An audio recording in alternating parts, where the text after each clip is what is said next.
When my neighbor slipped a note under my door telling me not to park in my own driveway, I laughed. I thought it was some kind of weird prank. But by in the morning, I was standing at my window, shaking so hard I could barely breathe. What I saw outside changed everything. Before I get into it, make sure to subscribe and let me know in the comments where you're watching from. My name is Harper, I'm 29 years old, and I live in a small suburban neighborhood with my 6-year-old daughter, Ella. Life isn't easy. I work long shifts as a nurse, often coming home late at night completely drained. My world pretty much revolves around Ella, making sure she's safe, happy, and loved. That night, I had just come back from a late shift at the hospital. Ella was asleep in the back seat, her little head resting against the car window.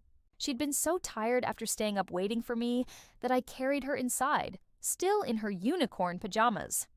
I remember tucking her into bed, brushing her hair back, and kissing her forehead. When I came back downstairs to grab the groceries from the car, I noticed a folded piece of paper wedged under my front door.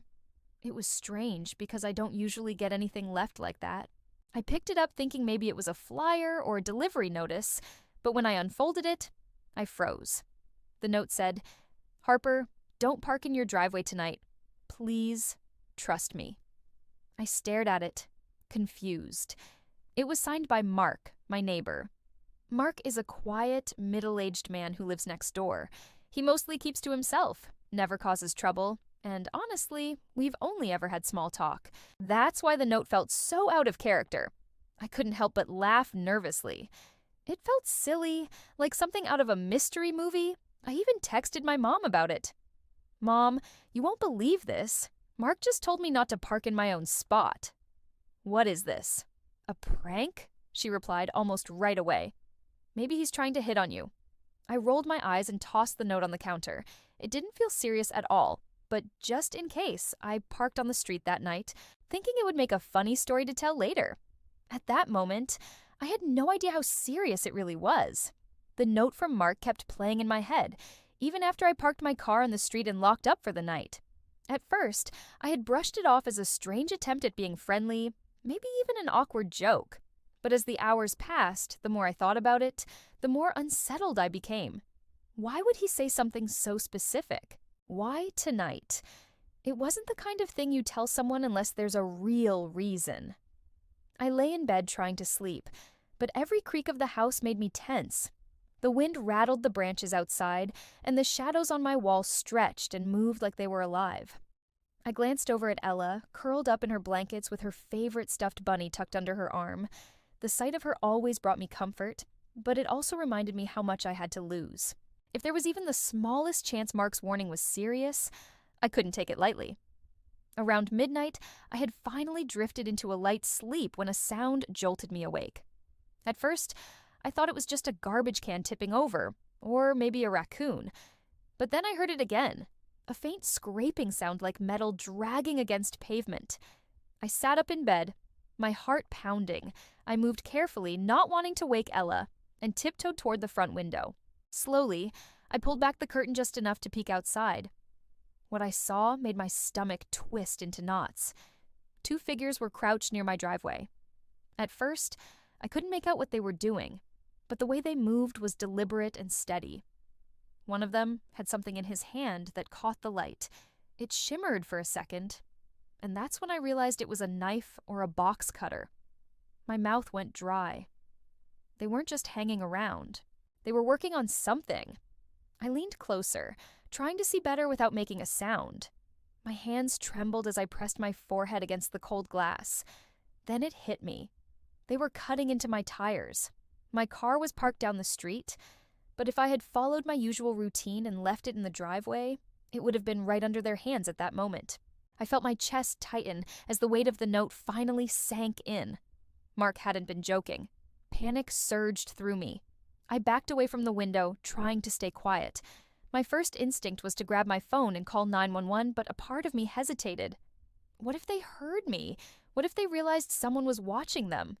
The last thing I wanted was for them to know Ella and I were inside. Still, I couldn't just stand there.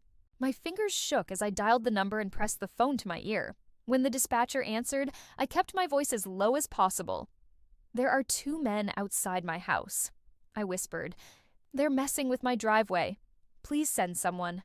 The dispatcher asked for details, her voice calm but urgent.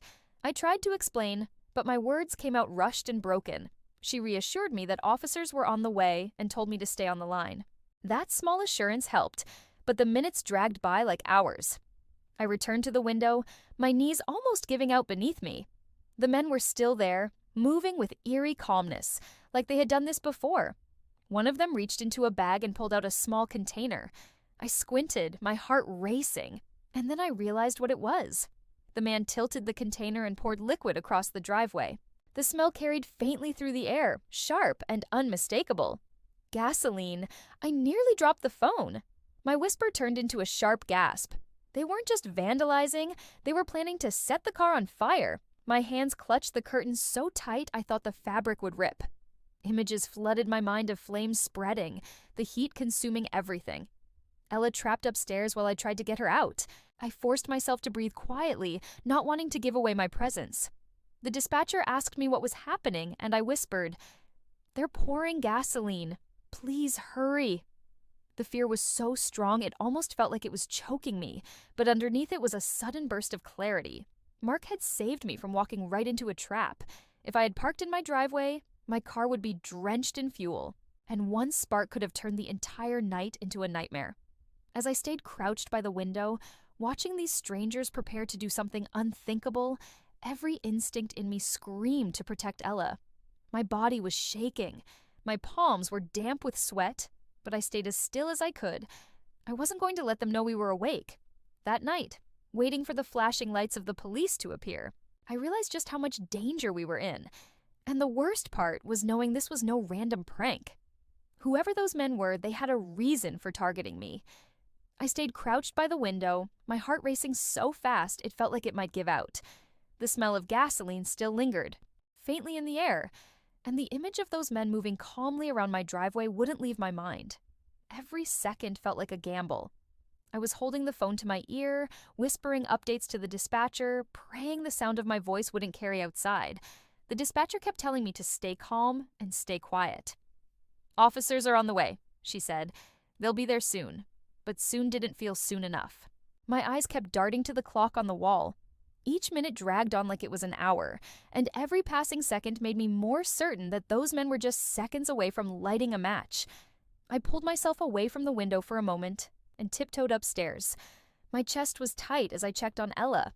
She was still curled up in her bed, her little hand resting on her bunny. She looked so peaceful, completely unaware of the danger outside. The sight made my throat tighten. I couldn't let anything happen to her. Not ever. I whispered to the dispatcher, "My daughter is upstairs. If they set the fire, I don't know if I can get her out in time." My voice cracked on the words. The dispatcher stayed calm, reassuring me again that help was close. She told me to prepare just in case, to gather essentials quietly and make sure I could get out quickly if I had to. That advice hit me like a wave of cold water. I needed to be ready. I couldn't just crouch in the dark, waiting for whatever happened next. I grabbed a backpack from Ella's closet and stuffed in a few things without making noise. Her favorite toy, a sweater, my phone charger, and my wallet. My hands were clumsy from the shaking, but I forced myself to focus. If we had to run, I wanted us to be able to grab the bag and go. When I returned to the window, the men were still there. One of them was pacing nervously while the other knelt down, fiddling with something in his hands. My stomach twisted when I realized he was holding a lighter. I pressed the phone tighter to my ear and whispered, "One of them has a lighter. Please tell me they're almost here." The dispatcher's voice was steady, but I could hear the urgency now. "They're close. Stay hidden. Do not confront them." That last warning echoed in my mind. A part of me wanted to scream at them to stop, to bang on the window and make them run, but I knew that would only put Ella and me in even greater danger. They might panic and act even faster. They might even try to get inside the house. I forced myself to stay quiet, even though every nerve in my body screamed to act. I crouched there in the dark, gripping the curtains so tightly that my knuckles turned white. My whole body was trembling, but I kept my focus on one thing, protecting Ella. At one point, I thought about waking her up and sneaking out the back door. My mind raced through the possibility, but then I pictured us running through the yard, vulnerable with the men just a few feet away. If they saw us, I didn't know what they were capable of. That thought alone kept me frozen in place. Minutes dragged by. The man with the lighter flicked it open once, then snapped it shut like he was testing it. The tiny spark of flame made my whole body jolt. I whispered into the phone, barely holding back tears. "Please, they're going to do it. Please tell me the police are here." Then, out of nowhere, I saw a movement farther down the street. Headlights turned the corner, moving fast. My chest filled with a surge of hope. Red and blue lights flashed in the distance, growing brighter as they rushed toward us. Relief and fear crashed together inside me. Help was finally here. But it was also the moment everything would come to a head. I pressed myself against the wall, my heart hammering. "They're here," I whispered into the phone. "The police are here." The dispatcher confirmed it, urging me to stay hidden. I crouched there, clutching the backpack and praying the men wouldn't do anything reckless before the officers reached them. That was the longest moment of my life, waiting for the flashing lights to reach the driveway, waiting to see if the men would panic and strike the lighter before they were caught. And just like that, the decision I made earlier to trust the note, to call for help instead of ignoring the warning, became the thin line between safety and disaster. The flashing red and blue lights finally spilled across the street, painting the houses in colors that made everything look unreal, like I had stepped into a nightmare I couldn't wake from. My breath caught in my throat as the police cruisers came to a screeching stop right in front of my house. The silence of the night shattered as car doors slammed and officers shouted commands. "Hands up! Drop it on the ground now!" The two men froze for a split second, their bodies caught in the beam of the patrol car headlights. Then everything exploded into chaos. One of them bolted toward the side yard, trying to escape through the narrow path between the houses. The other clutched the lighter, his hand shaking as if he couldn't decide whether to fight, run, or strike the flame. My heart felt like it stopped in my chest. That single decision, whether he flicked his thumb and let that flame catch, could have changed my entire life in an instant. I pressed both hands against my mouth, tears welling in my eyes as I watched from the window. "Drop it now." One of the officers barked, his voice sharp and commanding. The man hesitated. For a terrifying second, I thought he was going to do it. The lighter clicked open, the tiny spark glowing in the dark. But before the flame could catch, one of the officers tackled him hard to the ground. The lighter clattered across the driveway, landing harmlessly against the curb. My whole body sagged with relief, my knees nearly giving out. The other man didn't make it far. Officers sprinted after him, their flashlights bouncing in the dark. I could hear the sound of their heavy boots pounding the pavement, followed by shouting and the distinct metallic click of handcuffs snapping shut. It was over in less than a minute, but it felt like I had been holding my breath for hours. I pressed my forehead against the glass, my whole body trembling, whispering a thank you to God under my breath. I looked up the street and saw a figure standing near the corner, watching all of this unfold. It was Mark, my neighbor. He stood with his arms crossed, his face tight with concern, but when the police had the men secured, he let out a visible breath. That was when I realized the truth. He had been watching out for me all along. I slowly backed away from the window, grabbed the backpack I had packed for Ella, and headed upstairs. She was still sound asleep, completely unaware of the chaos happening just outside her window. I brushed her hair gently and whispered, "You're safe, baby. You're safe." By the time I went back downstairs, there was a knock at my door. My legs felt unsteady as I opened it, but the sight of the officer standing there gave me a wave of relief I can't even describe. "Ma'am, it's safe now," he said. "We've got them in custody. Do you want to come outside for a moment?" I nodded, still gripping the strap of the backpack like it was a lifeline. When I stepped outside, the night air hit me, cool and sharp. The smell of gasoline still clung to the driveway, but now it was mixed with the strong scent of rubber from the police tires. Flashing lights still bounced across the houses. Neighbors were peeking out of windows and doors, and officers moved quickly around the scene. And then I saw Mark again. He was speaking to one of the officers, his face pale but calm. When he noticed me, he walked over slowly like he wasn't sure how I would react. "Are you okay?" he asked softly. I wanted to say something, but my throat was tight. Instead, I nodded, blinking back tears. "How did you know?"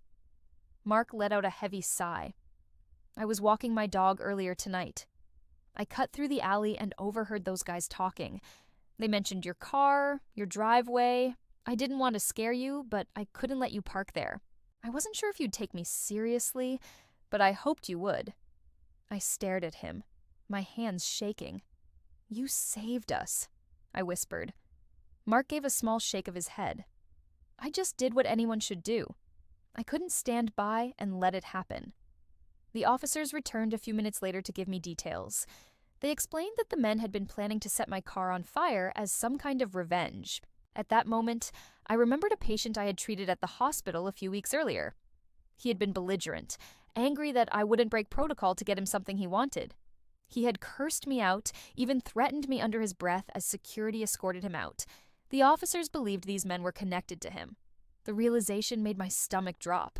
I had never thought that doing my job, following the rules, could put me and my daughter in danger like this. Standing there in the flashing lights, surrounded by neighbors whispering from their porches, I felt exposed, but also incredibly grateful.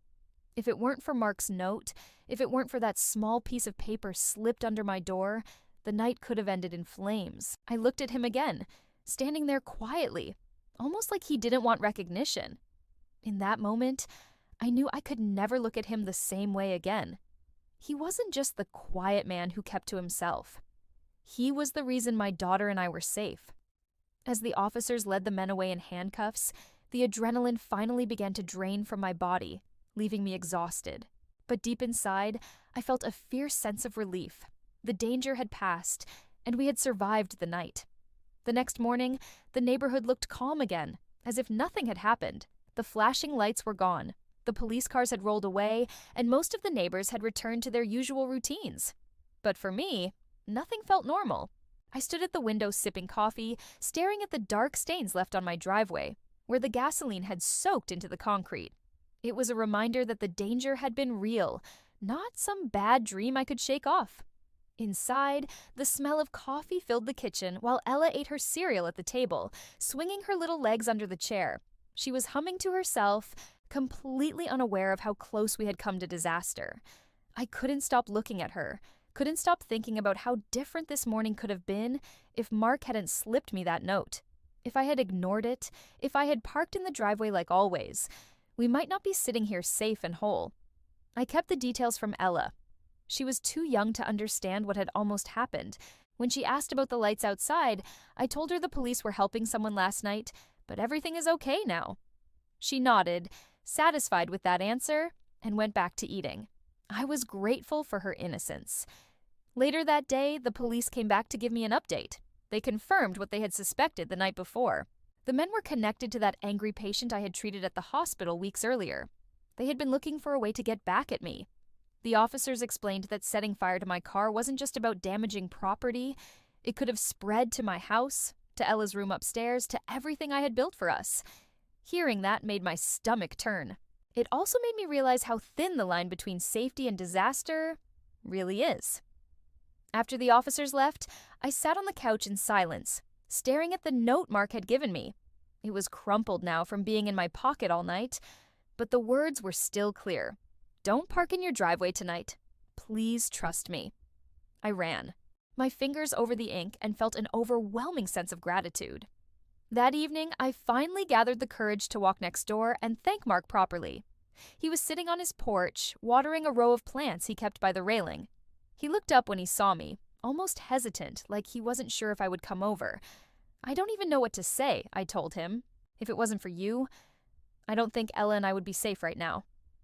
Mark gave a small smile, but he shook his head. You don't owe me anything. I just did what I'd want someone to do for me. I nodded, but I still felt the weight of what he had done. He didn't just warn me about some inconvenience. He gave me a chance to protect my daughter, to keep our lives intact. That kind of kindness is rare. That night, after putting Ella to bed, I lay awake thinking about everything that had happened. I realized how often we take ordinary things for granted. Our homes, our routines, our sense of safety. We assume that nothing bad will happen because it hasn't happened before. But in one night, that illusion can shatter. I also thought about trust. It's not easy to trust someone, especially when you don't know them well. When I read that note, My first instinct had been to laugh, to brush it off. But something made me listen, and that decision changed everything. Sometimes we get warnings in life that don't make sense in the moment, and we have a choice to ignore them or to act. I was lucky that I listened. The experience changed the way I see my neighborhood. It changed the way I see Mark.